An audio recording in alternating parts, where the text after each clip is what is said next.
Abdullah Ocalan. Liberating Life, Woman's Revolution. Introduction by the International Initiative 7-1.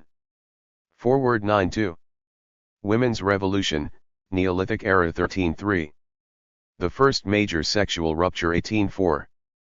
Patriarchal authority became deep-rooted 23-5. All slavery is based on housewifeization 26-6. The second major sexual rupture 37.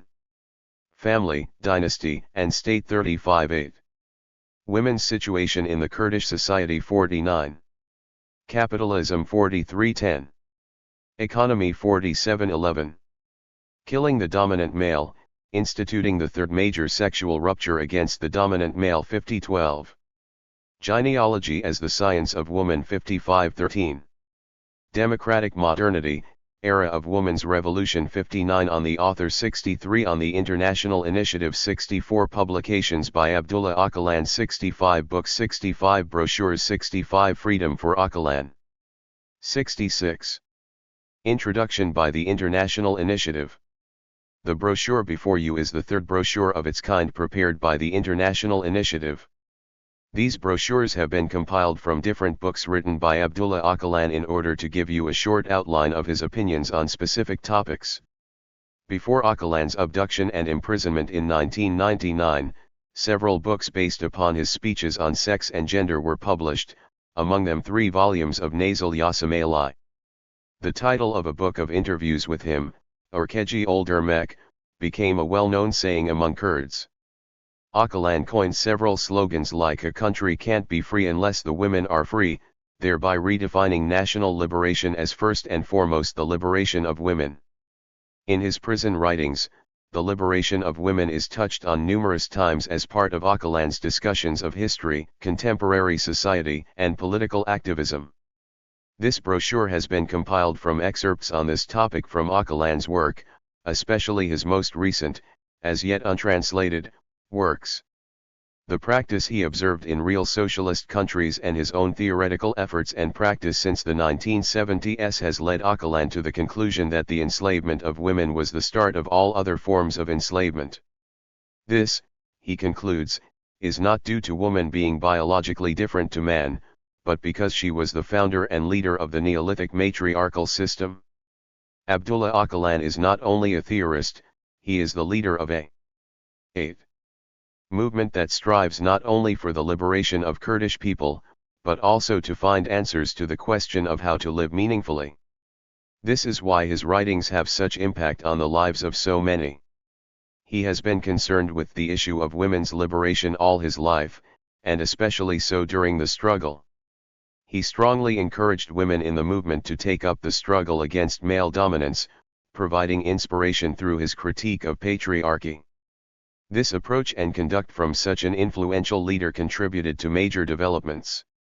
For many years he spoke not only of the importance of surpassing constructed roles for women and men, he also encouraged the establishment of women's movements and institutions so that women can question and reshape themselves, their lives, men and society. Thus, hand in hand with the Kurdish liberation struggle, there has arisen in Kurdistan an untypically strong participation of women in all areas of life. In fact, the outstanding dynamic and vitality of the women's movement in Kurdistan often surprise the observer who does not expect this in a region of the world that is regarded as rather patriarchal. Over the years, Abdullah Ocalan often suggested that the level of woman's freedom determines the freedom level of her society. He stated this yet again during a recent meeting with a BDP delegation: "To me, women's freedom is more precious than the freedom of the homeland." This is how the idea for a special brochure on the question of women's freedom came about. 9. 1 Forward. The question of women's freedom has intrigued me throughout my life. While at first I viewed the enslavement of women in the Middle East and in general as the result of feudal backwardness, after many years of revolutionary practice and research I came to the conclusion that the problem goes much deeper. The 5,000-year-old history of civilization is essentially the history of the enslavement of woman. Consequently, woman's freedom will only be achieved by waging a struggle against the foundations of this ruling system. An analysis of mainstream civilization with regard to the freedom question will make clear that civilization has been weighted down by an ever-increasing slavery. This mainstream civilization is the civilization passed down from, and in return influenced by, Sumer to Akkad, from Babylon to Assur, from Persia to Greece, Rome, Byzantium, Europe, and finally the USA. Throughout the long history of this civilization, slavery has been perpetuated on three levels. First, there is construction of ideological slavery, then there is use of force, lastly, there is seizure of the economy. This three-tiered enchainment of society is excellently illustrated by the ziggurats, the temples established by the Sumerian priest state.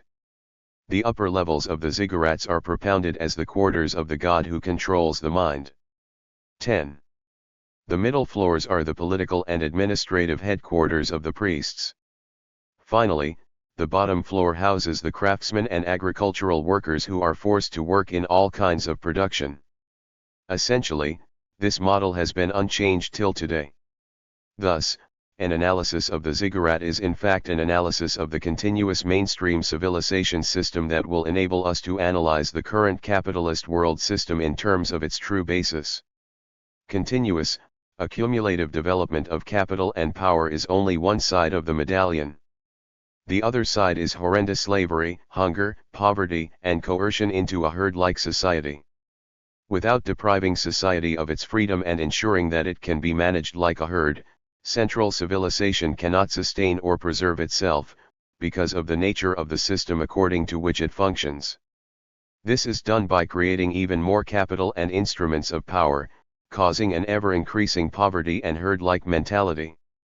The reason why the issue of freedom is the key question in every age, lies in the nature of the system itself. The history of the loss of freedom is at the same time the history of how woman lost her position and vanished from history. It is the history of how the dominant male, with all his gods and servants, rulers and subordinates, his economy, science and arts, obtained power. Woman's downfall and loss is thus the downfall and loss of the whole of society, with the resultant sexist society. The sexist male is so keen on constructing his social dominance over woman that he turns any contact with her into a show of dominance. The depth of woman's enslavement and the intentional masking of this fact is thus closely linked to the rise within a society of hierarchical and statist power. As women are habituated to slavery, hierarchies are established, the path. 11. To the enslavement of the other sections of the society is paved. The enslavement of men comes after the enslavement of women. Gender enslavement is different in some ways to class and nation enslavement. Its legitimization is attained through refined and intense repression combined with lies that play on emotions. Woman's biological difference is used as justification for her enslavement. All the work she does is taken for granted and called unworthy woman's work. Her presence in the public sphere is claimed to be prohibited by religion, morally shameful. Progressively, she is secluded from all important social activities. As the dominant power of the political, social, and economic activities are taken over by the men, the weakness of the women becomes even more institutionalist. Thus, the idea of a weak sex becomes a shared belief. In fact, society treats woman not merely as a biologically separate sex but almost as a separate race, nation, or class, the most oppressed race, nation, or class. No race, class, or nation is subjected to such systematic slavery as housewifeization. The disappointment experienced due to failure of any struggle, be it for freedom or equality, or be it a democratic, moral, political, or class struggle bears the imprint of the archetypal struggle for power relationship, the one between woman and man. From this relationship stem all forms of relationship that foster inequality, slavery, despotism, fascism, and militarism. If we want to construe true meaning to terms such as equality, freedom, democracy, and socialism that we so often use, we need to analyze and shatter the ancient web of relations that has been woven around women. There is no other way of attaining true equality, freedom, democracy, and morality. But unambiguously clarifying the status of women is only one aspect of this issue. Far more important is the question of liberation, in other words, the resolution to the problem. 12. Exceeds the importance of revealing and analyzing it. The most promising point in the current chaos of the capitalist system is the exposure of women's status. During the last quarter of the 20th century, feminism managed to disclose the truth about women. In times of chaos, the possibility of change for any phenomenon increases in keeping with the level of progress or clarification available. Thus, in such times, small steps taken for freedom may amount to leaps forward. Women's freedom can emerge as the big winner from the current crisis. Whatever has been constructed by the human hand, can be demolished by the human hand. Women's enslavement is neither a law of nature nor is it destiny. What we need is the necessary theory, program, organization, and the mechanisms to implement them. 13. 2. Women's revolution, Neolithic era. Patriarchy has not always existed. There is strong evidence that in the millennia before the rise of status civilization, the position of women in society has been very different. Indeed, the society was matricentric, it was constructed around the women. Within the Zagros-Dora system, Mesolithic and subsequently Neolithic society started to develop at the end of the Fourth Glacial period, around 20,000 years ago. This magnificent society, with its well-developed tools and sophisticated settlement systems, was far more advanced than the preceding clan society. This period constituted a wondrous age in the history of our social nature. Many developments that are still with us can be traced back to this historical stage: the agricultural revolution, the establishment of villages, the roots of trade, and the mother-based family, as well as tribes and tribal organizations. Many methods, tools, and equipment we still use today are based on inventions and discoveries most likely made by the women of this era, such as various useful applications of different plants, domestication of animals and cultivation of plants, construction of dwellings, principles of child nutrition, the hoe and hand grinder, perhaps even the ox cart. To me, the cult of the mother goddess in this age symbolizes reverence for woman's role in these great advances. I don't see it as deification of an abstract fertility. At the same time. 14. The hierarchy based on the mother-woman is the historic root of the mother concept, by which all societies still respect and acknowledge the mother as an authority. This authority she demands because the mother is the principal life element that both gives birth and sustains life through nurturing, even under the most difficult conditions. Indeed, any culture and hierarchy based on this acknowledgement cannot help but revere woman.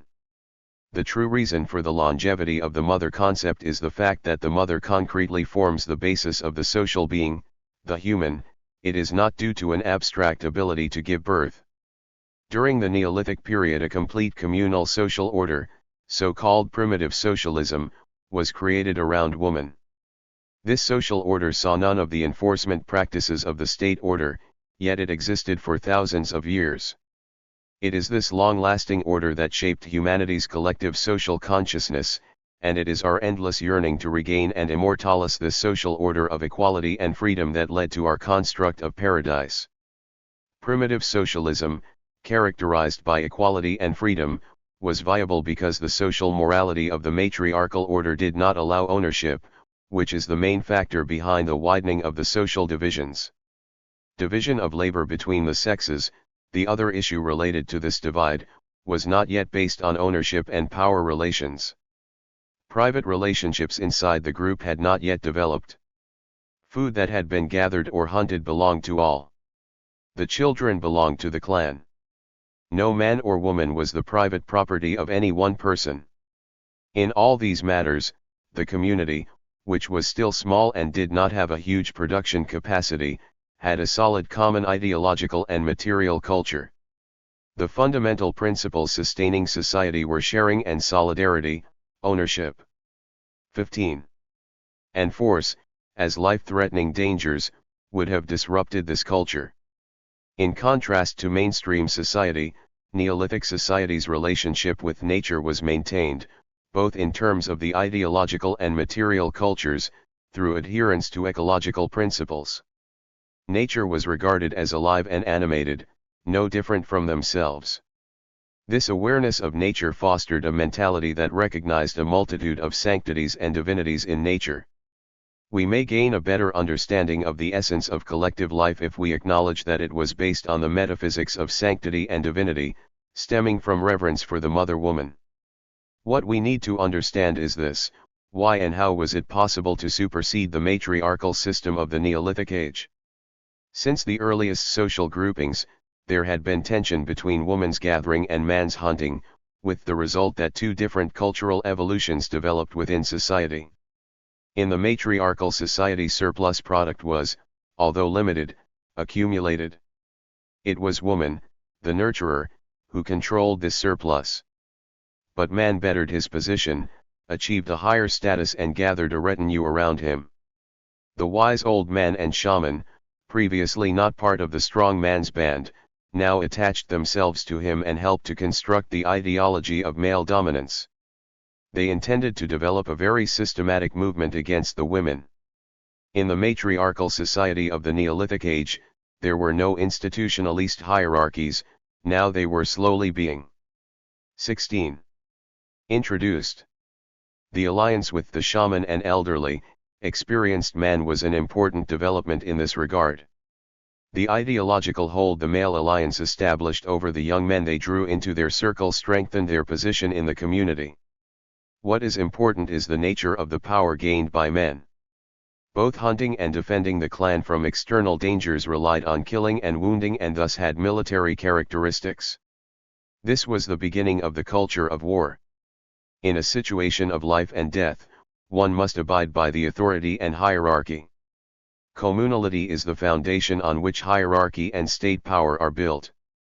Originally, the term hierarchy referred to government by the priests, the authority of the wise elders. Initially, it had a positive function. We may perhaps even view the beneficial hierarchy in a natural society as the prototype of democracy. The mother woman and the wise elders ensured communal security and the governance of the society. They were necessary and useful, fundamental elements in a society that was not based on accumulation and ownership. Society voluntarily awarded them respect. But when voluntary dependence is transformed into authority, usefulness into self-interest, it always gives way to an uncalled for instrument of force. The instrument of force disguises itself behind common security and collective production. This constitutes the core of all exploitative and oppressive systems. It is the most sinister creation ever invented, the creation that brought forth all forms of slavery, all forms of mythology and religion, all systematic annihilation and plunder. No doubt, there were external reasons for the disintegration of the Neolithic society, but the main factor was the sacred state society of the priests. The legends of the initial civilizations in Lower Mesopotamia and along the Nile confirm this. The advanced Neolithic society culture combined with new 17. Techniques of artificial irrigation provided the surplus product required for the establishment of such a society. It was mostly through the newly achieved position and power of the man that the urban society which formed around the surplus product was organized in the form of a state. Urbanization meant commodification. It resulted in trade. Trade seeped into the veins of Neolithic society in the form of colonies. Commodification, exchange value, and ownership grew exponentially, thus accelerating the disintegration of the Neolithic society. 18. 3. The first major sexual rupture. In the vein of the revolution/counter-revolution scheme of historical materialism, I suggest that we term the remarkable turning points in the history of the relationship between the sexes sexual rupture. History has seen two of these ruptures and, I predict, will see another in the future. In the social ages preceding civilization, the organized force of the strong man existed for the sole purposes of trapping animals and defense against outside danger. It is this organized force that coveted the family clan unit that the woman had established as a product of her emotional labor. The takeover of the family clan constituted the first serious organization of violence. What were usurped in the process, were woman herself, her children and kin, and all their material and moral cultural accumulation. It was the plunder of the initial economy, the home economy. The organized force of proto-priest, experienced elder, and strong man allied to compose the initial and longest enduring patriarchal hierarchic power, that of holy governance. This can be seen in all societies that are at a similar stage, until the class, city, and state stage. This hierarchy is dominant in social and economic life.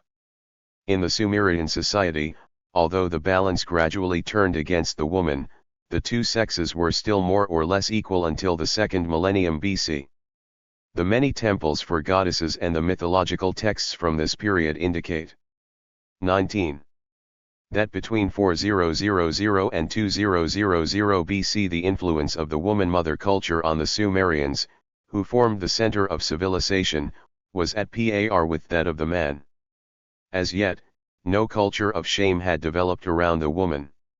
So, we see here the start of a new culture that develops its superiority over the mother-woman cult. The development of this authority and hierarchy before the start of class society constitutes one of the most important turning points in history. This culture is qualitatively different from the mother-woman culture. Gathering and later cultivation, the predominant elements of the mother-woman culture, are peaceful activities that do not require warfare. Hunting, which is predominantly taken up by man, rests on war culture and harsh authority. It is understandable that the strong man, whose essential role was hunting, coveted the accumulation of the matriarchal order. Establishing his dominance would yield many advantages.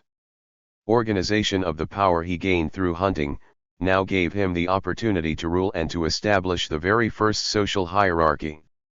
This development constituted the very first usage of analytical intelligence with malignant intentions. Subsequently, it became systemic.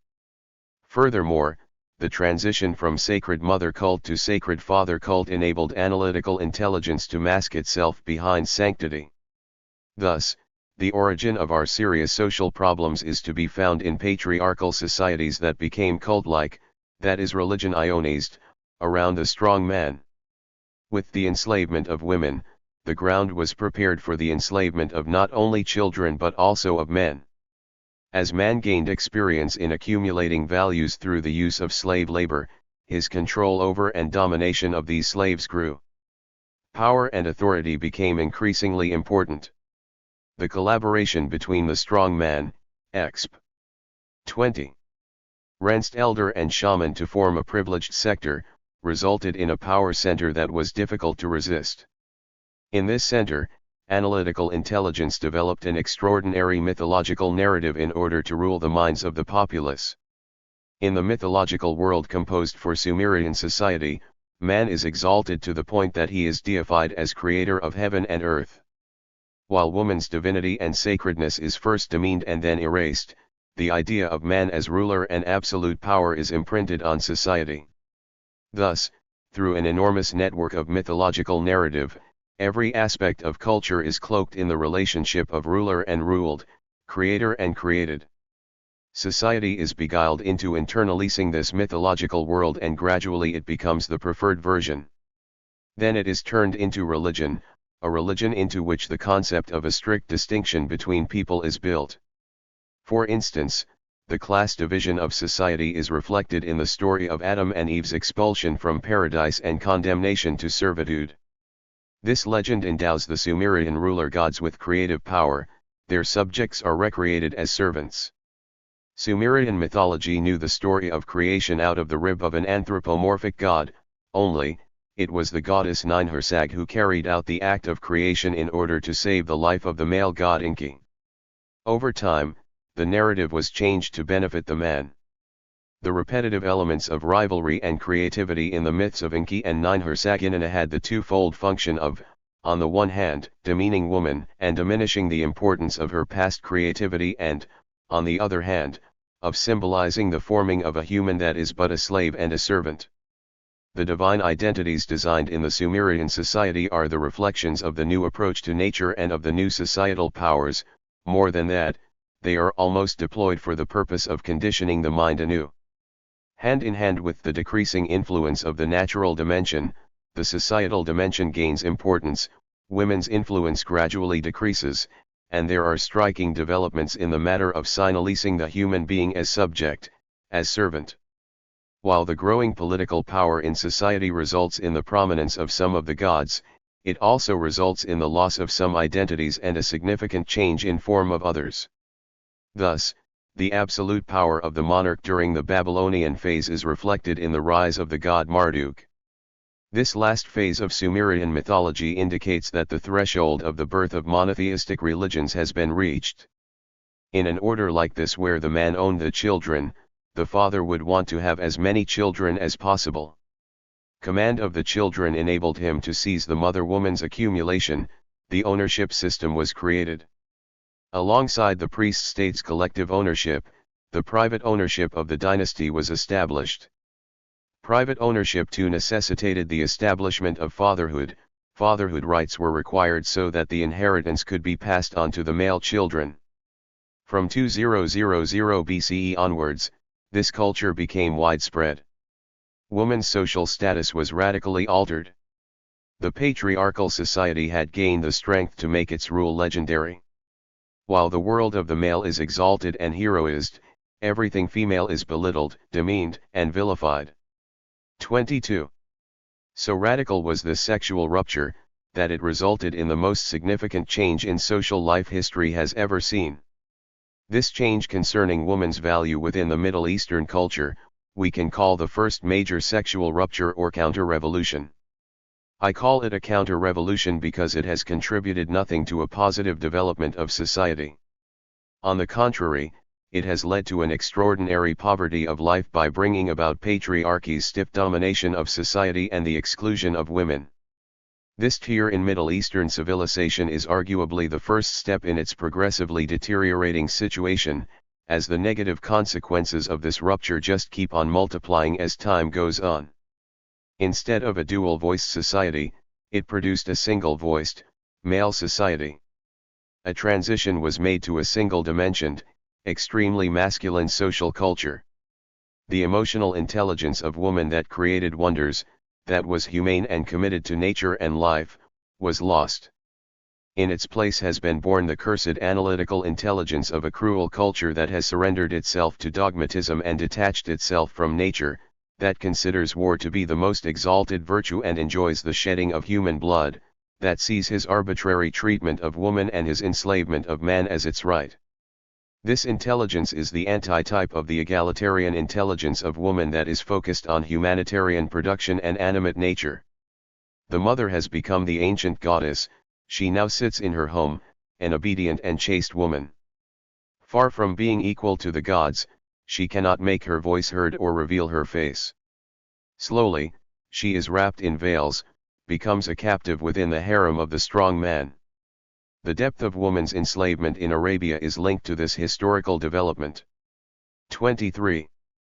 4. Patriarchal authority became deep-rooted. A hierarchical and authoritarian structure is essential for a patriarchal society. Allying authoritarian administration with the shaman's sacred authority resulted in the concept of hierarchy.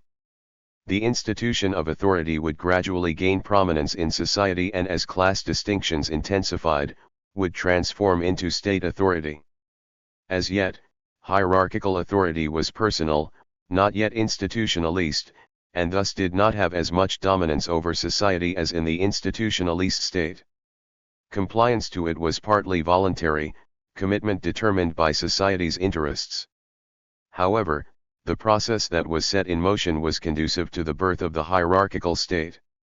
The primitive communal system resisted this process for a long time. Respect and commitment to the authority of the alliance was shown only if they shared their product accumulation with the members of society. In fact, accumulation of surplus product was seen as wrong. The person who commanded the most respect was the one who distributed his or her accumulation. From the very beginning, the community saw accumulation of surplus product as the most serious threat to itself and based its morality and religion on resisting this threat. But, eventually, man's accumulation culture and hierarchical authority did defeat that of woman. We must be very clear that this victory was not an unavoidable, historical necessity. There is no law. 24. that states that a natural society must necessarily develop into a hierarchical and subsequently a statist society. There may be a propensity towards such a development, but equating such a propensity with an inevitable, incessant process that has to run its full course, would be a totally erroneous assumption. Viewing the existence of classes as fate has become nothing but an unintended tool for class ideologists. After this defeat, severe tears appeared in woman's communal society. The process of transforming to hierarchical society was not an easy one. This is the transition phase between primitive communal society and state. Eventually, hierarchical society had to either disintegrate or result in statehood. Although it did play some positive role in the development of society, its form of socialization, the alliance between the male powers, provided the strength to hierarchical patriarchy to develop into statehood. It was really the hierarchical and patriarchal society that subjugated women, youth, and members of other ethnicities.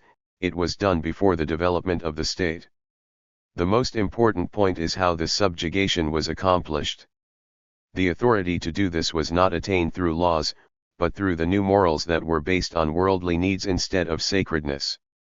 While there is a development towards the religious concept of an abstract and single God that reflects the values of the patriarchal society, the matriarchal authority of the natural society with its myriad goddesses resists. In the matriarchal order, the essential rules are to labor, produce, and provide in order to keep people alive. While patriarchal morality legitimizes accumulation and paves the way for ownership, the morality of communal society condemns accumulation of surplus as the source of all wrongdoing, and encourages its distribution. The internal harmony in society gradually deteriorates and tension increases. The solution to this conflict would be either returning to the 25 old matriarchal values or escalating patriarchal power inside and outside the community. To the patriarchal faction there was only one choice. The foundations for the violent, warlike society based on oppression and exploitation were established. Through this process of conflict, the state phase, the phase of institutionalist authority based on permanent force, was arrived at.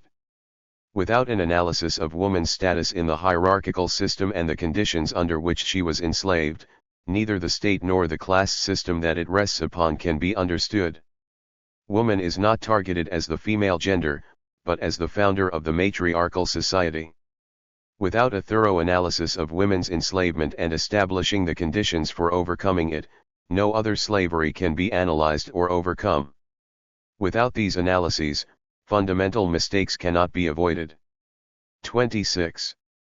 5. All slavery is based on housewifeization. Ever since the hierarchical order's enormous leap forward, sexism has been the basic ideology of power.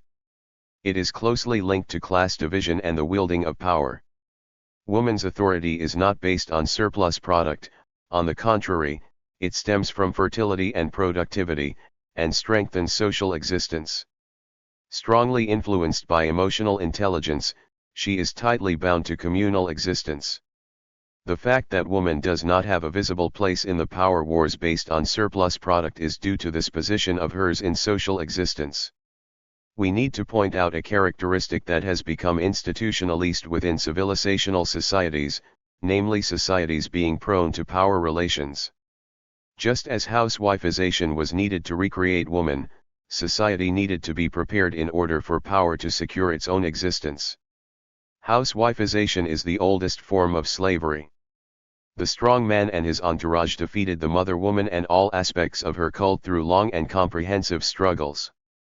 Housewifeization became institutionalist when the sexist society became dominant. Gender discrimination is not a notion restricted to the power relations between woman and man. It defines the power relations that have been spread to all social levels. It is indicative of the state power that has reached its maximum capacity with modernity. Gender discrimination has had a twofold destructive effect on society. Firstly, it has opened society to slavery. Secondly, all other forms of enslavement have been implemented on the 27. Basis of housewifeization. Housewifeization does not only aim to recreate an individual as a sex object, it is not a result of a biological characteristic. Housewifization is an intrinsically social process and targets the whole of society. Slavery, subjugation, subjection to insults, weeping, habitual lying, unassertiveness and flaunting oneself are all recognized aspects of housewifization and must be rejected by the freedom morality. It is the foundation of a degraded society and the true foundation of slavery. It is the institutional foundation upon which the oldest and all subsequent types of slavery and immorality were implemented. Civilizational society reflects this foundation in all social categories. If the system is to function, society in its entirety must be subjected to housewifization. Power is synonymous to masculinity. Thus, society's subjection to housewifization is inevitable, because power does not recognize the principles of freedom and equality. If it did, it could not exist. Power and sexism in society share the same essence. Another important point we have to mention is dependence and oppression of the youth established by the experienced elderly man in a hierarchical society. While experience strengthens the elderly man, age renders him weak and powerless. This compels the elderly to enlist the youth, which is done by winning their minds. Patriarchy is strengthened tremendously by these means. The physical power of the youth enables them to do whatever they please. This dependency of the youth has been continuously perpetuated and deepened. Superiority of experience and ideology cannot easily be broken. The youth are subjugated to the same strategies and tactics, ideological and political propaganda, and oppressive systems as the woman. Adolescence, like femininity, is not a physical but a social fact. This must be well understood. It is not coincidence that the 28th first powerful authority that was established was authority over woman. Woman represents the power of the organic, natural, and egalitarian society which has not experienced oppressive and exploitative relations. Patriarchy could not have been victorious if she was not defeated. Moreover, the transition to the institution of the state could not have been made. Breaking the power of the mother woman thus was of strategic significance. No wonder that it was such an arduous process. Without analyzing the process through which woman was socially overcome, one cannot properly understand the fundamental characteristics of the consequent male-dominant social culture. Even awareness of the societal establishment of masculinity will be impossible. Without understanding how masculinity was socially formed, one cannot analyze the institution of state and therefore will not be able to accurately define the war and power culture related to statehood. I stress this issue because we need to truly expose the macabre godlike personalities, which developed as a result of all later class divisions, and all the different types of exploitation and murder they have done. The social subjugation of woman was the vilest counter-revolution ever carried out. Power has reached its full capacity in the form of the nation-state. It derives its strength mainly from the sexism it spreads and intensifies by the integration of women into the labor force as well as through nationalism and militarism. Sexism, just as nationalism, is an ideology through which power is generated and nation-states are built. Sexism is not a function of biological differences. To the dominant male, the female is an object to be used for the realization of his ambitions. In the same vein, when the housewifization of woman was done, he started the process of turning males into slaves. Subsequently the two forms of slavery have become intertwined. In short, the campaigns for excluding women and for Manu 29. Facturing reverence for the conquering, warrior male authority structure were tightly interwoven. The state as an institution was invented by males and wars of plunder and pillages were almost its sole mode of production. Woman's societal influence based on production was replaced by man's societal influence based on war and pillage. There is a close link between woman's captivity and the warrior societal culture. War does not produce, it seizes and plunders. Although force can be decisive for social progress under certain unique conditions, but more often than not it is destructive and negative. The culture of violence that has become internalized within society is fed by war. The sword of war wielded in state warfare and the hand of the man within the family, are symbols of hegemony. The entire class society, from its upper layers to its lower layers, is clamped between the sword and the hand. This is something that I have always tried to understand. How is it possible that the power held by the woman fell into the hands of the man, who is really not very productive and creative?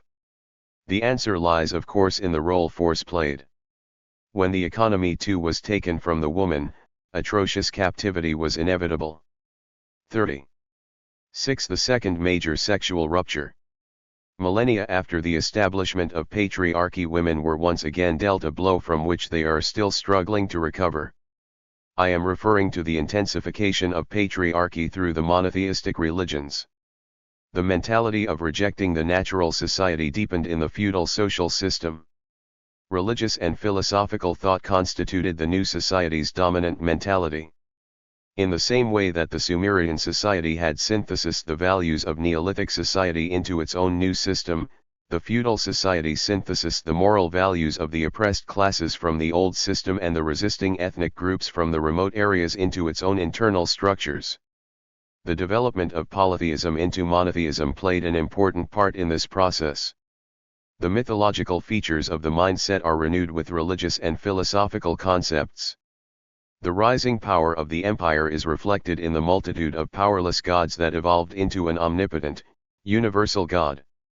The culture concerning women that was developed by the monotheistic religions resulted in the second major sexual rupture. Where the rupture of the mythological period was a cultural requirement, the rupture of the monotheistic period was the law as God commands. Treating women as inferior now became the sacred command of God. The superiority of 31. Man in the new religion is illustrated by the relationship between the prophet Abraham and the women Sarah and Hagar. Patriarchy is now well established. The institution of concubinage was formed, polygamy approved. As indicated by the fierce relationship between the prophet Moses and his sister Miriam, woman's share in the cultural heritage was eradicated.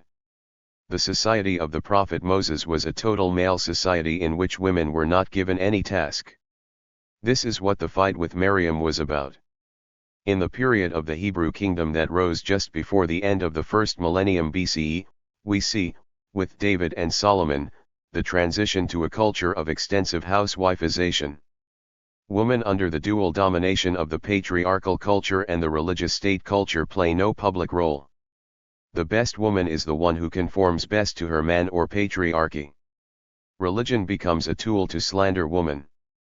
Primarily, she, Eve, is the first sinful woman who has seduced Adam, resulting in his expulsion from paradise. Lilith does not subjugate herself to Adam's God and befriends the chief of the evil spirits. Indeed, the Sumerian claim that woman has been created from man's rib has been included in the Bible. As pointed out earlier, this is a complete reversal of the original narrative, from women being the creator to being the created. Women are hardly mentioned as prophets in the religious traditions. Woman's sexuality is seen as the most wretched evil and has continuously been vilified and besmirched. Woman, who still had an honored place in Sumerian and Egyptian societies, now became a figure of disgrace, sin, and seduction. With the arrival of the period of the prophet Jesus, came the figure of Mother Mary. Although she is the mother of the Son of God, there is no trace left of her former goddessness. 32. An extremely quiet, weeping mother has replaced the mother goddess. The fall continues. It is quite ironic that a mere woman is impregnated by God. In fact, the Trinity of Father, Son, and Holy Spirit represents the synthesis of polytheistic religions and monotheistic religion. Whilst Mary too should have been considered a god, she is seen as merely the tool of Holy Spirit. This indicates that divinity has become exclusively male. In the Sumerian and Egyptian periods, gods and goddesses were almost equal. Even during the Babylonian era, the voice of the mother goddess was still heard clearly and loudly. Woman no longer had any social role bar being the woman of her house. Her primary duty was looking after her male children, the sun gods, whose value had increased much since the mythological period. The public sphere was totally closed off to her. Christianity's praxis of saintly virgin women was in fact a retreat into seclusion in order to find salvation from sins. At least, this saintly, cloistered life offered some deliverance from sexism and condemnation. There are good and strong material and spiritual reasons for choosing life in a cloister above the hell-like life at home. We can almost call this institution the first poor women's party. Monogamy, which had been well established in Judaism, was taken over by Christianity and sanctified. This praxis has an important place in the history of European civilization. A negative aspect is that women are treated as sexual objects in the European civilization because Catholics are not allowed to divorce. With the coming of the Prophet Muhammad and Islam, the status of women in the patriarchal culture of the desert tribes improved somewhat. But in its essence, Islam has based itself on the Abrahamic culture. Women had the same status during the period of the Prophet Muhammad as they had in the period of David and Solomon. As then, multiple marriages for 33 political reasons and numerous concubines were legitimate. Although in Islam marriage is restricted to 4 women, in essence it is unchanged because owning of harems and concubines became an institution. Both the Christian and Muslim cultures have become stagnant in terms of overcoming the sexist society. The policies of Christianity towards women and sexuality in general are what lie behind the crisis of the modernist monogamous life. This is the reality behind the crisis of the sexist culture in Western society. This can also not be solved by celibacy as it is demanded from priests and nuns. The Islamic solution, giving priority to male sexual fulfillment with many women in the position of wife and concubine, has been as unsuccessful. In essence, the harem is but a privatized brothel for the sole use of the privileged individual.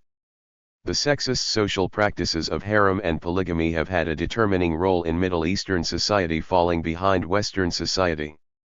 While the restraining of sexuality by Christianity is a factor that has led to modernity, encouraging excessive sexual fulfillment is a factor that has led to Islam regressing to a state worse than the old desert tribal society, and to it being surpassed by the society of Western modernity. The effect of sexism on societal development is far bigger than we assume.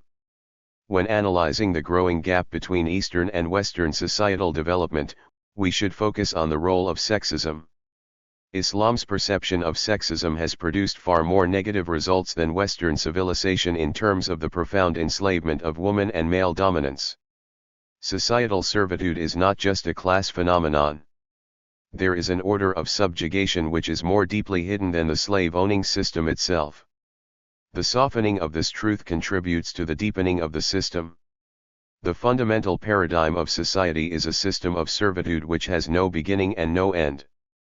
34. 7. Family, dynasty, and state. I have mentioned the intense relationship between the power relations within the patriarchal family and the state. This deserves a closer look. The cornerstones of dynastic ideology are the patriarchal family, fatherhood, and having many male children. This can be traced back to the understanding of political power in the patriarchal system. While the priest established his power through his so-called ability to give and interpret meaning, the strong man established his leadership through the use of political power. Political power can be understood as the use of force when leadership is not adhered to.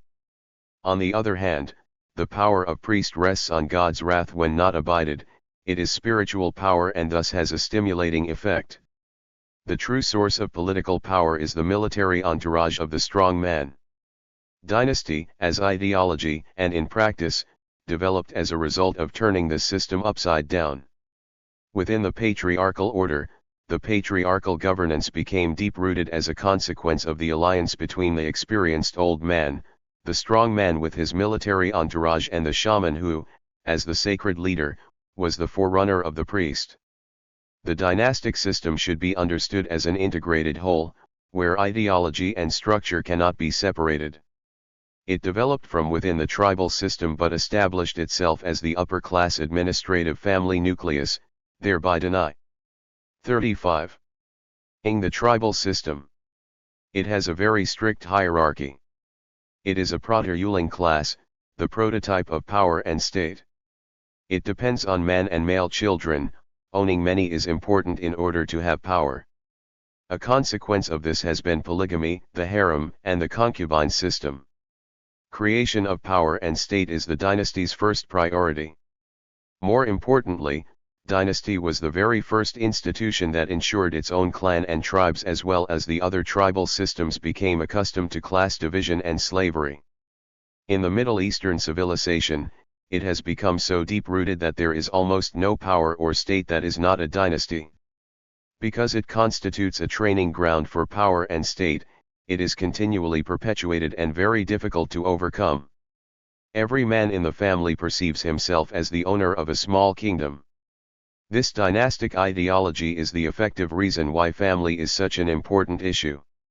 The greater the number of women and children that belong to the family, the more security and dignity the man attains. It is also important to analyze the current family as an ideological institution. If we are to eliminate woman and family from the civilizational system, its power and state, there will be little left to constitute the order.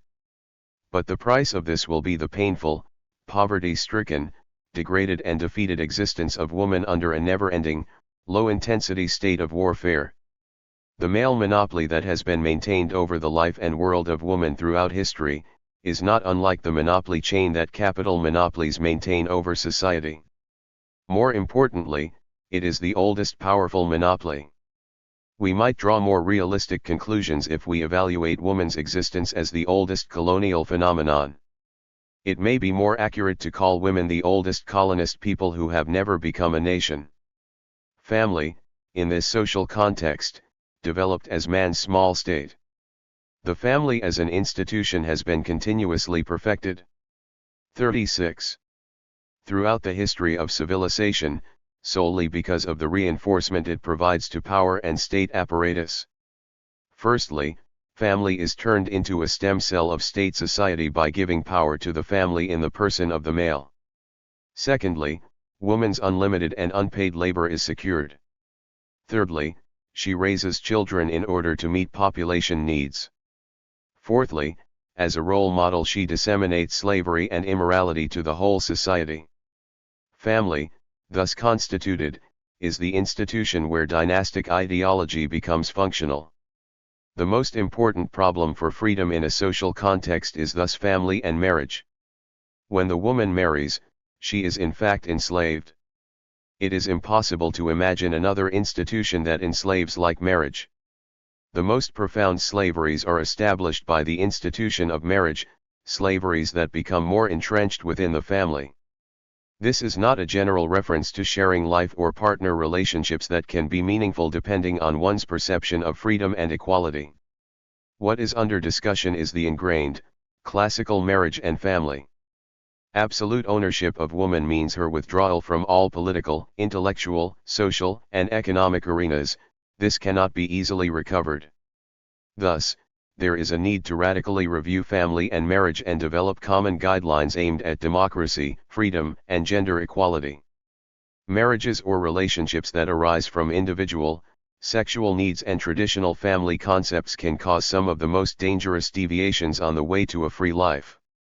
Our need is not for these associations but for attaining gender equality and democracy throughout society and for the will to shape a suitable and common life. This can only be done by analyzing the mentality and political environment that breeds such destructive associations. The dynastic and family culture that remains so powerful in today's Middle Eastern society is one of the main sources of 37. Their problems because it has given rise to an excessive population, power, and ambitions to share in the state's power. The degradation of women, inequality, children not being educated, family brawls, and problems of honor are all related to the family issue. It is as if a small model of the problems integral to power and state are established within the family. Thus, it is essential to analyze the family in order to analyze power, state, class, and society. State and power centers gave the father man within the family a copy of their own authority and had them play that role. Thus, the family became the most important tool for legitimizing monopolies. It became the fountainhead of slaves, serfs, laborers, soldiers, and providers of all other services needed by the ruling and capitalist rings. That is why they set such importance to family, why they sanctified it. Although woman's labor is the most important source of profit for the capitalist rings, they concealed this by putting additional burdens on the family. Family has been turned into the insurance of the system, and thus it will inevitably be perpetuated. Critique of family is vital. Remnants from past patriarchal and state societies and patterns from modern Western civilization have not created a synthesis but an impasse in the Middle East. The bottleneck created within the family is even more tangled than the one within the state. If the family continues to maintain its strength in contrast to other faster dissolving social bonds, this is because it is the only available social shelter. We should not discount family. If soundly analyzed, family can become the mainstay of democratic society. Not only the woman but the whole family should be analyzed as the stem cell of power. If not, we will leave the ideal and implementation of democratic civilization without its most important element.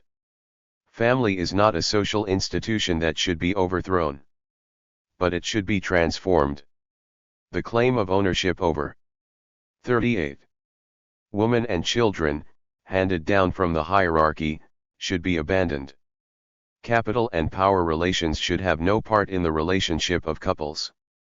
Breeding of children as motivation for sustaining this institution should be abolished. The ideal approach to male-female association is one that is based on the freedom philosophy, devoted to moral and political society. Within this framework, the transformed family will be the most robust assurance of democratic civilization and one of the fundamental relationships within that order. Natural companionship is more important than official partnership. Partners should always accept the other's right to live alone. One cannot act in a slavish or reckless manner in relationships. Clearly, the family will experience its most meaningful transformation during democratic civilization. If woman, who has been stripped of much of her strength and respect, does not regain this, meaningful family unions cannot be developed. There can be no respect for a family that is established on ignorance. In the construction of democratic civilization, the role of the family is vital. 39. 8. Women's situation in the Kurdish society. Thus far, I have described some general characteristics of the sexist society. Let me conclude this analysis with some remarks on the specific conditions of Kurdish women. The transition from the Sumerian to the Hittite civilization pushed the Proto-Kurds to strengthen their tribal existence. Because a premature statehood would have caused their elimination, they seem to have preferred a semi-nomadic, semi-guerrilla lifestyle. As more and more states were established around them, they felt an increasing need to strengthen their tribal structures. Kurdish tribalism resembled the lifestyle of a guerrilla group. When we take a closer look at the family within the tribal organization, we see the prominence of matriarchy and freedom.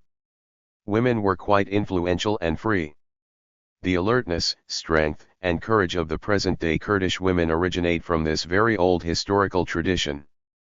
However, a negative aspect of tribal life is that opportunities to make the transition to a more advanced society are restricted. It is not a coincidence that amongst the peoples of the Middle East the Kurds have the best developed sense of freedom. We see this in their historical development.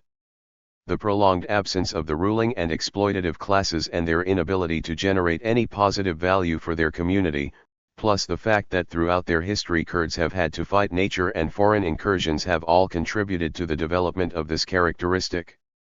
The fact that women in Kurdish society are more prominent than in other Middle 40. Eastern societies is due to this historical reality. However, the present situation of women in Kurdish society needs to be analyzed thoroughly. The situation of women throughout the world is bad, but that of Kurdish women is nothing but terrible slavery and unique in many respects. In fact, the situations of both women and children are appalling. Although in Kurdistan family is considered sacred, it has been crushed, especially as a result of a lack of freedom, economic inability, lack of education, and health problems. The phenomenon of the so-called honor killings is the symbolic revenge for what has happened in society in general. Woman is made to pay for the obliteration of society's honor. Loss of masculinity is taken out on woman. Except for woman's honor, the Kurdish male, who has lost both moral and political strength, has no other area left to prove his power or powerlessness. Under the present circumstances, it may be possible to resolve the family crisis if there is a general democratization of society. Education and broadcasting in the mother tongue can partially eliminate identity impairment. Marriage, the relations between husband and wife and children, has not even surpassed that of the old feudal relationships when capitalism's merciless relationships besieged them and turned their life into a complete prison. In its freedom struggle for the Kurdish people, the PKK did not only fight against the crippling effects of colonialism, above all, it struggled against internal feudalism in order to change the status of women and end the enslavement of society in general. Women were attracted to the struggle in great numbers, not only to resist colonialism, but also to end the internal feudalism and to demand freedom. Since the 1980s, this has caused Kurdish women, whether within or outside the organization, to organize themselves as a movement and to 41. Take and implement decisions that concern not only them as women but also concern society in general. I have tried to support them in any way I can, both theoretically and in practice. 42. 9. Capitalism. A realistic definition of capitalism should not present it as a constant created and characterized by unicentral thought and action. It is, in essence, the actions of opportunist individuals and groups who established themselves into openings and cracks within society as the potential for surplus product developed. These actions became systematist as they nibbled away the social surplus. These individuals and groups never number more than 1 or 2% of society. Their strength is in their opportunism and organizational skills. Their victory relies not only on their organizational skills but also on their control of the required objects and fluctuation of prices at the point where supply and demand intersect. If the official social forces do not suppress them, if, instead, these forces borrow from their profiteering giving their continuous support in return, then these groups who exist on the margins of all societies may legitimize themselves as the new masters of society. Throughout the history of civilization, especially in Middle Eastern societies, these marginal groups of broker profiteers have always existed. But because of society's hatred of them, they could never find the courage to come into the daylight from the fissures they resided in. Not even the most despotic administrators had the courage to legitimize these groups. They were not just scorned, but seen as the most dangerous corruptive power. Their ethics were considered the root of all evil. And indeed, the 43. Surpassed wave of wars, plunders, massacres and exploitation originating from Western Europe over the last 400 years, is largely a result of the capitalist system's hegemony. Capitalism and the nation-state represent the dominant male in its most institutionalist form. Capitalist society is the continuation and culmination of all the old exploitative societies. It is a continuous warfare against society and woman. To put it succinctly, capitalism and nation-state are the monopolism of the tyrannical and exploitative male. Breaking down this monopolism will perhaps be more difficult than breaking down the atom. A main objective of capitalist modernity's ideological hegemony is to obliterate the historic and social facts concerning its conception and its essence. This is because the capitalist economic and societal form is not a social and historical necessity, it is a construct, forged through a complex process. Religion and philosophy have been transformed into nationalism, the divinity of the nation-state. The ultimate goal of its ideological warfare is to ensure its monopoly on thought. Its main weapons to accomplish this are religionism, gender discrimination, and scientism as a positivist religion. Without ideological hegemony, with political and military oppression alone, maintaining modernity will be impossible. While capitalism uses religionism to control society's cognizance, it uses nationalism to control classes and citizenship, a phenomenon that has risen around capitalism. The objective of gender discrimination is to deny women any hope of change. The most effective way for sexist ideology to function is by entrapping the male in power relations and by rendering woman impotent through constant rape. Through positivist scientism, capitalism neutralizes the academic world. 44. And the youth. It convinces them that they have no choice but to integrate with the system, and in return for concessions this integration is assured. As with all oppressive and exploitative social systems, capitalism could not rise without establishing a state. Whereas the dogmatism of the feudal system had a religious character, that of the archaic slave-owning society had a mythological character. One god was embodied in the king and dynasty, but today God is presented as the invisible power in the state's noble existence. When capitalism saw the opportunity to become a system, it started off by eliminating all societies based on the mother-woman culture. During early modernity, the strength of female sociality that was still trying to maintain itself was burnt on the stake of the witch hunter. In order to establish its hegemony over woman through her profound enslavement, these burnings were very useful tools. Woman is at the service of the system today partly because of the widespread burning of woman at the onset of capitalism. The embedded fear of the stake has put women in Europe under the total servitude of the man. After eliminating women, the system mercilessly demolished the agrarian and village society. As long as the communal democratic character of society stands, capitalism cannot attain maximum power and profits. Thus, this kind of sociality was inevitably targeted. In this way, the complete entrapment of the oldest slave, woman, became the model for all other enslaved lives, that of children and men. Political and military power play quite an important role in maintaining the capitalist system's hegemony. But what is crucial is to possess and subsequently to paralyze society via the cultural industry. The mentality of communities under the influence of the system has weakened and its members have become 45. Come gullible. Many philosophers claim that society has been turned into a society of the spectacle, similar to the zoo. The sex, sports, arts, and culture industries, in combination and in sequence, bombard the emotional and analytic intelligence incessantly by means of a diverse spread of advertisements. As a result, both emotional and analytical intelligence have become completely dysfunctional. The conquering of society's mentality is thus complete. What is of grave concern is society's voluntary acceptance of its captivity by the combined cultural and sex industries, and moreover, perceiving this as a burst of freedom. This is the strongest base and tool of legitimization the rulers have. Capitalism can only reach the empire phase with the aid of the cultural industry. Therefore, the struggle against the cultural hegemony requires the most difficult struggle of all, mental struggle. Until we can develop and organize the essence and form of a counter-struggle against the cultural war waged by the system through its invasions, assimilation, and industrialization, not a single struggle for freedom, equality, and democracy has a chance to succeed. Capitalist modernity is a system based on the denial of love.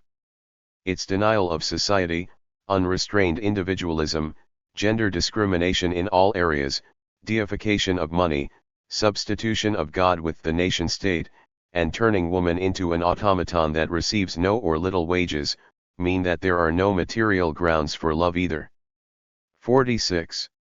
10. Economy.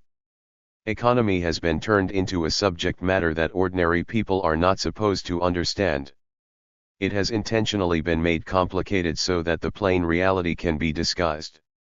It is the third force, after ideology and violence, through which women, and subsequently the entire society, was entrapped and forced to accept dependence. Economy literally means householding, originally the women's domain, along with other fundamental sections of society which I will discuss later. In the woman's order, there was accumulation too, but this was not for the merchant or the market. It was for the family. This is what humanitarian and real economy is. Accumulation was prevented from becoming a danger by widespread use of the gift culture. Gift culture is an important form of economic activity. It is also compatible with the rhythm of human development. As woman was ousted generally from the history of civilization but specifically from capitalist modernity, big men had the opportunity to distort the functioning of economy and thus turning it into a mass of problems. This was done by people with no organic link to the economy because of their excessive lust for profit and power. They thus placed all economic forces, especially women, under their own control. The result is that the forces of power and state have grown excessively, like a tumor on society, to an extent where it can no longer be sustained or maintained. 47. The economic problem actually begins as the woman is ousted from the economy. In essence, economy is everything that has to do with nourishment. It may seem peculiar, but I believe the real creator of economy still is woman, despite all attempts to overrun and colonize her. A thorough analysis of the economy will show that woman is the most fundamental force of economy. Indeed, this is clear when we consider her role in the agricultural revolution, and how she gathered plants for millions of years. Today, she does not only work inside the home but in many areas of economic life, she is the one that keeps on turning the wheel. After woman, those who can be classified as slaves, serfs, and workers would be second in line to the claim of being creators of economy. They have been kept under control continuously and cruelly so that the civilizational powers can seize their surplus product and value. Third in line are all the artisans, small merchant shopkeepers and small landowner farmers who are, admittedly, a little freer. To this category we can add the artists, architects, engineers, doctors, and all other self-employed people. This will just about complete the picture of those who create and constitute the economy. The most brutal period for woman was when she was ousted from the economy during the capitalist civilization. This reality can be called the woman destitute of economy. This has become the most striking and profound social paradox. The entire female population has been left unemployed. Although housework is the most difficult work, it is seen as valueless. Although childbirth and child rearing are the most exacting tasks of all, they are not always regarded as valuable but often as mere trouble. On top of being an unemployed childbearing and child-raising machine that is inexpensive to purchase and can be run cost-free, woman can be used as scapegoat, carrying the guilt for all that is wrong. Throughout the history of 48. Civilization, she has been placed on the ground floor of society where she does her unpaid housework, raises the children and keeps the family together, duties that form the actual basis of capitalist accumulation. Indeed, no other society has had the power to develop and systemize the exploitation of woman to the degree that capitalism has. During the capitalist period she has been a target of inequality, with no freedom and no democracy, not only at the ground level but at all levels. Moreover, the power of the sexist society has been implemented with such intensity and so deeply that woman has been turned into object and subject of the sex industry. The male-dominant society has reached its peak in capitalist civilization. Woman and economy are interwoven components.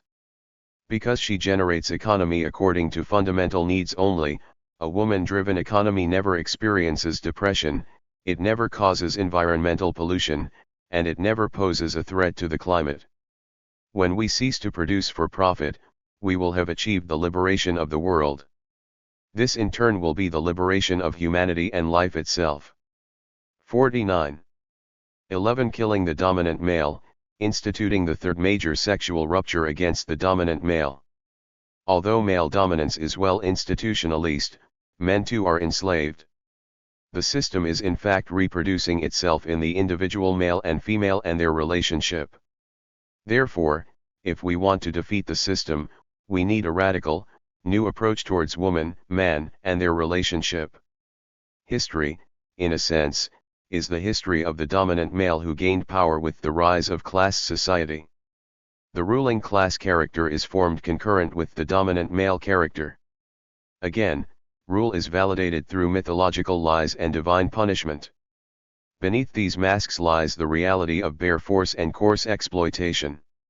In the name of honor, man seized the position and rights of woman in the most insidious, traitorous, and despotic manner. The fact that, Throughout history, woman was left bereft of her identity and character. The eternal captive, at the hands of man, has caused considerably more damage than class division has. The captivity of woman is a measure of society's general enslavement and decline. It is also a measure of its lies, theft, and tyranny. The dominant male character of society has to date not even allowed for scientific analysis of the phenomenon of woman. The fundamental question is why man is so jealous, dominant, and villainous where woman is concerned, why he continues to play the rapist. Undoubtedly, rape and domination are phenomena related to social exploitation. They reflect society's rape by hierarchy, patriarchy, and power. If we look a little deeper, we will see that these acts also express a betrayal of life. 50. Woman's multifaceted devotion to life may clarify man's societal sexist stand. Societal sexism means the loss of wealth of life under the blinding and exhausting influence of sexism and the consequent rise of anger, rape, and a dominating stance. This is why it is important to place on the agenda the problem of man, which is far more serious than the issue of woman. It is probably more difficult to analyze the concepts of domination and power, concepts related to man. It is not woman but man that is unwilling to transform. He fears that abandoning the role of the dominant male figure would leave him in the position of the monarch who has lost his state. He should be made aware that this most hollow form of domination leaves him bereft of freedom as well and, even worse, it forecloses reform. In order to lead a meaningful life, we need to define woman and her role in societal life. This should not be a statement about her biological attributes and social status but an analysis of the all-important concept of woman as a being. If we can define woman, it may be possible to define man. Using man as point of departure when defining woman or life will render invalid interpretations because woman's natural existence is more central than man's. Woman's status is demeaned and made out to be insignificant by the male-dominant society, but this should not prevent us from forming a valid understanding of her reality. Thus, it is clear that woman's physique is not deficient or inferior, to the contrary, the female body is more central than that of man. This is the root of man's extreme and meaningless jealousy. The natural consequence of their differing physiques is that woman's emotional intelligence is much stronger than man's is. Emotional intelligence is connected to life, it is the intelligence that governs empathy and sympathy. Even when WOM 51. Anne's analytic intelligence develops, her emotional intelligence gives her the talent to live a balanced life, to be devoted to life, not to be destructive. As can be seen even from this short argumentation, man is a system. The male has become a state and turned this into the dominant culture. Class and sexual oppression develop together, masculinity has generated ruling gender, ruling class, and ruling state. When man is analyzed in this context, it is clear that masculinity must be killed. Indeed, to kill the dominant man is the fundamental principle of socialism. This is what killing power means, to kill the one-sided domination, the inequality, and intolerance. Moreover, it is to kill fascism, dictatorship, and despotism. We should broaden this concept to include all these aspects. Liberating life is impossible without a radical women's revolution which would change man's mentality and life. If we are unable to make peace between man and life and woman, happiness is but a vain hope. Gender revolution is not just about woman.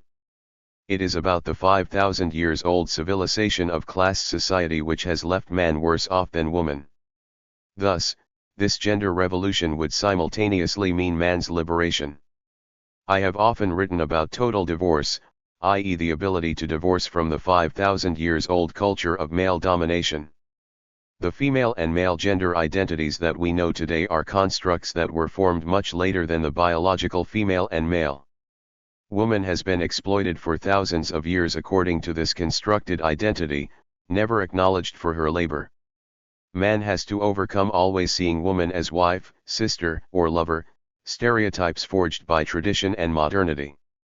Claiming that we first have to address the question of state then the question of family, is not sound. No serious social. 52.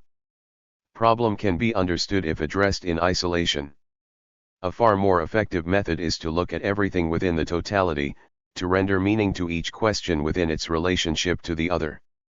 This method also holds when we try to resolve problems. Analyzing the social mentality without analyzing the state without analyzing the family, and analyzing the woman without analyzing the man would render insufficient results. We need to analyze these social phenomena as an integrated whole, if not, the solutions we arrive at will be inadequate. The solutions for all social problems in the Middle East should have woman's position as focus. The fundamental objective for the period ahead of us must be to realize the third major sexual rupture, this time against the male. Without gender equality, no demand for freedom and equality can be meaningful. In fact, freedom and equality cannot be realized without the achievement of gender equality. The most permanent and comprehensive component of democratization is woman's freedom. The societal system is most vulnerable because of the unresolved question of woman who was first turned into property and who today is a commodity, completely, body and soul. The role the working class have once played, must now be taken over by the sisterhood of women. So, before we can analyze class, we must be able to analyze the sisterhood of women. This will enable us to form a much clearer understanding of the issues of class and nationality. Woman's true freedom is only possible if the enslaving emotions, needs and desires of husband, father, lover, brother, friend, and son can all be removed. The deepest love constitutes the most dangerous bonds of ownership. We will not be able to discern the characteristics of a free woman if we cannot conduct a stringent critique of the thought, religious, and art patterns concerning woman generated by the male-dominated world. 53. Woman's freedom cannot just be assumed once a society has obtained general freedom and equality. A separate and distinct organization is essential, and woman's freedom should be of a magnitude equal to its definition as a phenomenon. Of course, a general democratization movement may also uncover opportunities for women.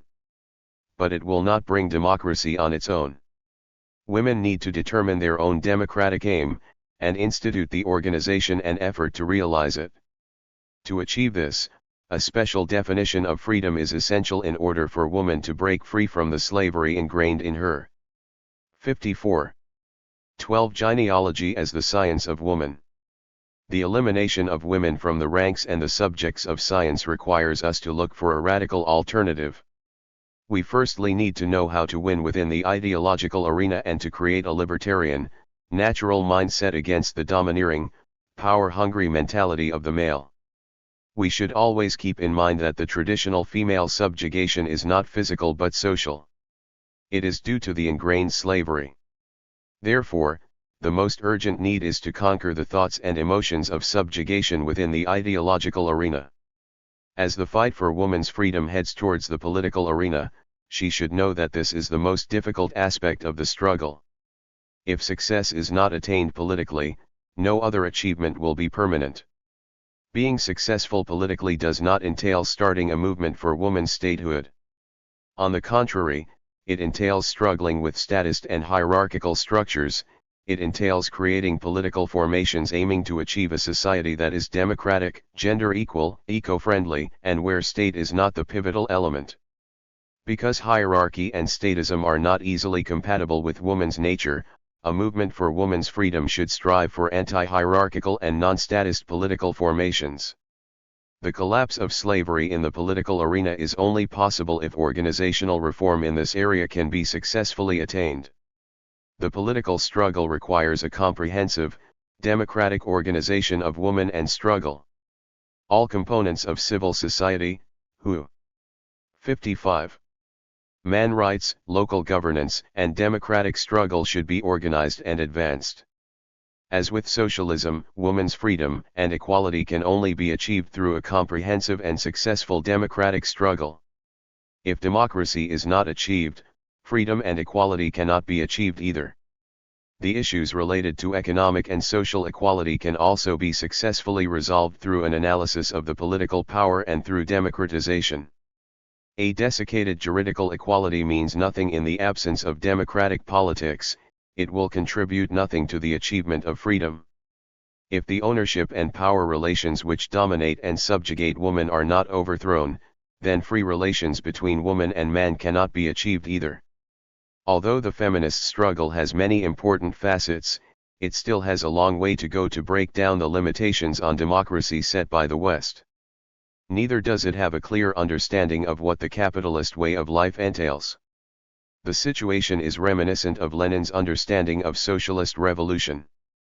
Despite much grand efforts and winning many positional battles, Leninism ultimately could not escape making the most precious left-wing contribution to capitalism. A similar outcome may befall feminism. Deficiencies weakening its contention are, not having a strong organizational base, inability to develop its philosophy to the full, and difficulties relating to a militant women's movement. It may not even be correct to call it the real socialism of Women's Front, but our analysis of this movement has to acknowledge that it has been the most serious measure to date to draw attention to the issue of woman's freedom. It does highlight that she is only the oppressed woman of the dominant man. However, woman's reality is much more comprehensive than just being a separate sex. It has economic, social, and political dimensions. If we see colonialism not only in terms of nation and country, 56, but also in terms of groups of people, we can define woman as the oldest colonist group. Indeed, in both soul and body, no other social being has experienced such complete colonialism. It must be well understood that woman is kept in a colony with no easily identifiable borders. In light of the above, I believe that the key to the resolution of our social problems will be a movement for woman's freedom, equality, and democracy, a movement based on the science of woman, called gyneology in Kurdish. The critique of recent women's movements is not sufficient for analyzing and evaluating the history of civilization and modernity that has made woman all but disappear. If, within the social sciences, there are almost no woman themes, questions, and movements, then that is because of civilization and modernity's hegemonic mentality and structures of material culture. Moreover, woman as the prime component of moral and political society, has a critical role to play in forming an ethic and aesthetic of life that reflect freedom, equality, and democratization. Ethical and aesthetic science is an integral part of gyneology. Because of her weighty responsibilities in life, she will no doubt be both the intellectual and implementation power behind developments and opportunities. Woman's link with life is more comprehensive than man's, and this has ensured the development of her emotional intelligence.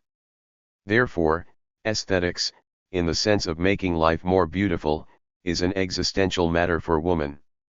Ethically, woman is far more responsible than man.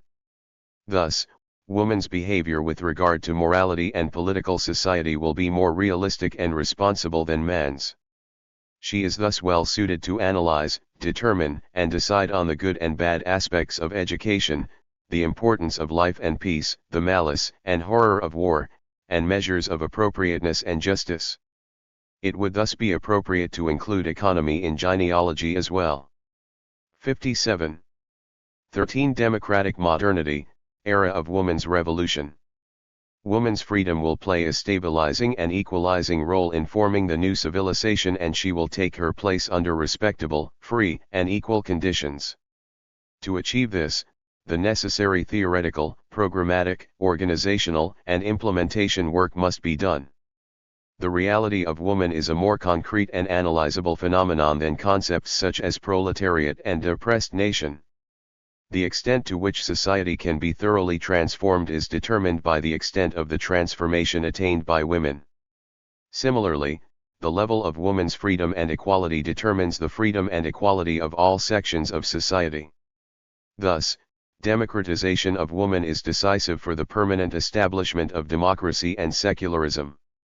For a democratic nation, woman's freedom is of great importance too, as liberated woman constitutes liberated society. Liberated society in turn constitutes democratic nation. Moreover, the need to reverse the role of man is of revolutionary importance. The dawn of the era of democratic civilization represents not only the rebirth of peoples but, perhaps more distinctively, it represents the rise of woman. Woman, who was the creative goddess of the Neolithic society, has encountered continuous losses throughout the history of class society. Inverting this history will inevitably bring the most profound social results.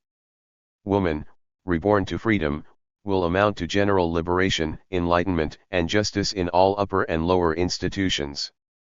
58. Of society. This will convince all that peace, not war, is more valuable and is to be exalted. Woman's success is the success of society and the individual at all levels. The 21st century must be the era of awakening, the era of the liberated, emancipated woman. This is more important than class or national liberation. The era of democratic civilization shall be the one when woman rises and succeeds fully. It is realistic to see our century as the century when the will of the free woman will come to fruition. Therefore, permanent institutions for woman need to be established and maintained for perhaps a century. There is a need for women's freedom parties. It is also vital that ideological, political, and economic communes, based on women's freedom, are formed. Women in general, but more specifically the Middle Eastern women, are the most energetic and active force of democratic society due to the characteristics described above. The ultimate victory of democratic society is only possible with women. Peoples and women have been devastated by class society ever since the Neolithic age. They will now, as the pivotal agents of the democratic breakthrough, not only take revenge on history, but they will form the required antithesis by positioning themselves to the left of the rising democratic civilization. Women are truly the most reliable social agents on the road to an equal and libertarian society. In the Middle East, it is up to the women and the youth to ensure the antithesis needed for the democratization of society. Woman's awakening and being the leading societal force in this historical scene, has true antithetic value. Due to the class characteristics of civilizations, their development has been based on male domination. This is what puts woman in this position of antithesis. In fact, in terms of overcoming the class divisions of society and male superiority, her position acquires the value of a new synthesis. Therefore, the 59. Leadership position of women's movements in the democratization of Middle Eastern society has historical characteristics that make this both an antithesis and a synthesis. This area of work is the most crucial work that I have ever taken on. I believe it should have priority over the liberation of homelands and labor. If I am to be a freedom fighter, I cannot just ignore this. Woman's revolution is a revolution within a revolution.